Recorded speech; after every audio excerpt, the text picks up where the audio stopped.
So today I want to take a moment and highlight the work of a woman that I found on TikTok. She is Lady J, and that is at _lady_J_. And I want to highlight her for the specific reason is that she is really good at unpacking logical fallacies. She's clearly very familiar with all of the logical fallacies. I'm always trying to better familiarize myself with them because here's the thing. The tools that cults use when they speak are usually emotionally manipulative. So they use tricks and tactics to emotionally control and manipulate the argument. And what you notice if you go to her page and look at her content is that she is really good at staying calm, level, not being provoked by the emotional manipulation, but she's able to respond to it point by point and point out the errors in logic of the arguments.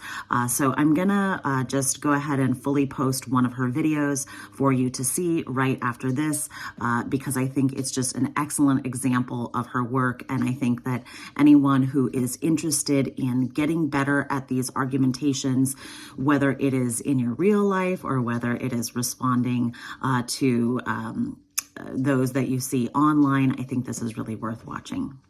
Why can I choose my pronouns, but you can't choose not to be called cis? For the same reason white people can't use the N-word. And there we have it. But is one really trying to compare a person not wanting to be referred to as cis with the use of that word? Seriously?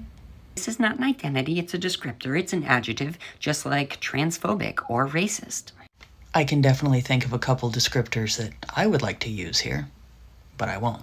Identify as racist if you want, but that doesn't mean that black people aren't going to call you racist if you're white and use the N-word. And are we really going with the idea that those two things are comparable? That is quite literally the definition of the false equivalence fallacy, otherwise known as comparing apples and oranges. And you cannot identify as transphobic if you want, but if you reject the term cis as a cis person like this, trans people are going to call you transphobic. And that's it. That's your consequence. Really? The consequence will be name-calling? Oh no. Just because some individuals don't want to be labeled by a term they don't want, that will make them transphobic in the eyes of some. Just know that there are two major differences that your side loves to ignore. And what side is that? The side that doesn't want unnecessary labels? How awful. Nobody who has a problem being described as cis has an honest and good faith belief that it is an inaccurate term to describe them. So one knows what other people are thinking? Or is one telling others what they're thinking? There's a word for that. People on your team not respecting pronouns, or why can't white people say the N-word, have chosen added consequences. Violence and discrimination and removing human rights. I really hope that one was able to stretch enough before making all of those reaches, because trying to compare a person not wanting to be called a term with another person calling someone else a word that's steeped in hundreds of years of prejudice and discrimination is absolutely audacious. And then to say that someone not wanting to be called cis is the equivalent of another person not respecting a person's pronouns, and that that group of people only advocates seemingly for violence and discrimination. I hope one didn't pull something.